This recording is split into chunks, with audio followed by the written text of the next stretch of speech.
प्रिय संस्कृत मित्राणी नवा संस्कृता आज के संस्कृत स्टडी में आप सभी भाई बहनों का हार्दिक स्वागत अभिनंदन करते हुए आज हम महाकवि कालिदास द्वारा विरचित विज्ञान शाकुंतल नाटक के चतुर्थ अंक के चौथे श्लोक का हम लोग वाचन करेंगे।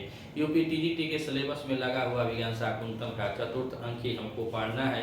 और तो जानकारी तो हमको पूरे अभिज्ञान शाकुंतल की रखनी है, लेकिन विशेष रूप से हमें चतुर्थ अंक का ही वाचन करना है। तो हम लोग चतुर्थ अंक का ही वाचन कर रहे हैं। परीक्षा में देरी नहीं है, डेट मिल गया है, तो 40-45 दिन बचा हुआ है। उसमें आप लोग हमेशा वाचन करते रहें, वाचन से ही बहुत कुछ प्रश्न हल हो जाते हैं। तो इसमें हमने इससे पूर्व श्लोक को देखा। जो शिष्य था वो शिष्य बोल रहा था कि यहाँ पे चंद्रमा एक तरफ अस्त हो रहा है, एक तरफ सूर्य निकल रहा है। उसका प्रियंवदा और अनुसुईया की बातचीत होती है, बीच में गीता में लिखा हुआ है। तो प्रियंवदा अनुसुईया आपस में बात करती हैं और कर्ण ऋषि अब वह सोमतीर्थ से वापस आ गए हैं।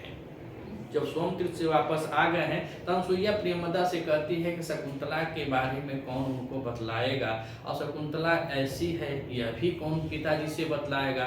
तो प्रियंवदा ही बोलती है। प्रियंवदा का यह कथन है, संस्कृत में प्रियंवदा बोलती है, अनुष्टुप छंद में यह श्लोक निबद्ध है। तो वह बताती है कि आकाशमयी जो छंदोवाणी है उसने पहले ही तात को अर्थात काश्यप ऋषि को बतला दिया है। तो वह वाणी क्या बतलाई है वही प्रियंवदा अब इसमें बता रही है। महाकवि कालिदास जी इस श्लोक को अनुष्टुप छंद में निबद्ध किए हैं। इसकी वक्ता है प्रियंवदा और प्रियंवदा ही इसको बता रही है, और इसकी श्रोता कौन है, अनुसुईया हो जाएगी।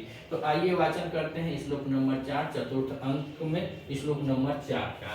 तो यह कह रहे हैं क्या, दुष्यन्तेन हितं तेजो दधानां भूतये भुवः अवेहितनयाम ब्रह्म अग्निगर्भासमीमिव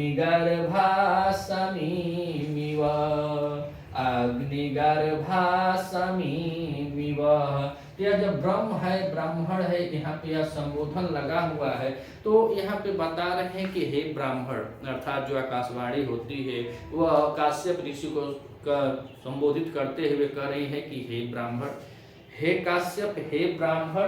तो कह रहे हैं कि हे ब्राह्मण, हे ब्राह्मण। आगे कह रहे हैं कि दुष्यंत अहितम तेजो दधानम भूतये भुव।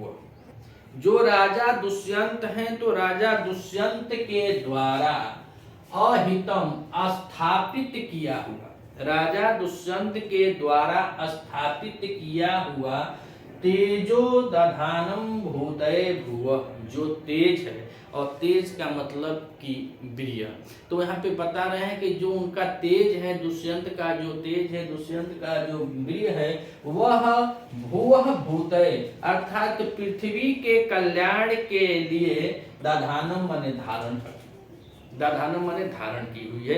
जो आपकी पुत्री है, चूंकि यह सोम तीर्थ गए होते हैं, उसके बीच में आश्रम निवेश, आश्रम प्रवेश, ऐसे सब यहाँ पे अंक है। उसमें दुष्यंत और शकुंतला के प्रणय कथा का वर्णन मिलता है। गंधर्व विवाह होता है, गंधर्व विवाह होने के बाद वह गर्भ से रुक जाती हैं, और तब उसके बाद कालिदास जी उनका प्रवेश अर्थात काश्यप ऋषि का प्रवेश कराते हैं। जब काश्यप ऋषि जी आते हैं तो उनको कर्ण ऋषि को पहले ही छंदोमय वाणी से यह पता चल जाता है, और उसके बारे में ही प्रियंवदा और अनुसुईया अपने में बात कर रही हैं, विचार कर रही हैं कौन तात को बतलाएगा। तो प्रियंवदा कह रही है संस्कृत में कि देखियो उनको यह पता चल गया है। तो क्या पता चला है, तो वही प्रियंवदा कर रही है कि वो बताए है कि छंदोमय वाणी क्या बताई। तो कह कि हे ब्राह्मण, दुष्यंतेन अहितम तेजो दधानाम भूतये भुव, अर्थात जो दुष्यंत, राजा दुष्यंत का जो तेज है वह पृथ्वी को कल्याण करने के लिए, पृथ्वी को कल्याण कराने के लिए, पृथ्वी का समस्त कल्याण, क्योंकि सब लोग हम लोग विदित हैं कि शकुंतला के ही गर्भ से भरत उत्पन्न हुए थे, और भरत के ही नाम से हमारा देश का नाम भारतवर्ष है। तो वही कह रहे हैं कि पृथ्वी को कल्याण के लिए धारण करने वाली तनया, तनया माने पुत्री, तनया माने पुत्री, अर्थात यहाँ पे हो जाएगा किसके लिए है, तो शकुंतला के लिए है। शकुंतला के लिए कह रहे हैं कि जो तुम्हारी पुत्री है, जो तुम्हारी तनया है, वह पुत्री का हुई है, तो कह रहे हैं कि अग्नि गर्भा समीमीव अवेही, अर्थात तो वह अग्नि गर्भ के जैसे, जो अग्नि गर्भ है उसके समान उसको समझना चाहिए, आसानी वृक्ष के समान उसको समझो, तुल्य माने समझो। और यहाँ पे जो समीव, जो समी वृक्ष का वर्ण आ रहा है उसको पुस्तक में बताया गया है कि जिस प्रकार समी वृक्ष के अंदर अग्नि छिपी होती है, ठीक वैसे ही अब तुम्हारी पुत्री अर्थात तनया अर्थात शकुंतला के अंदर वो अग्नि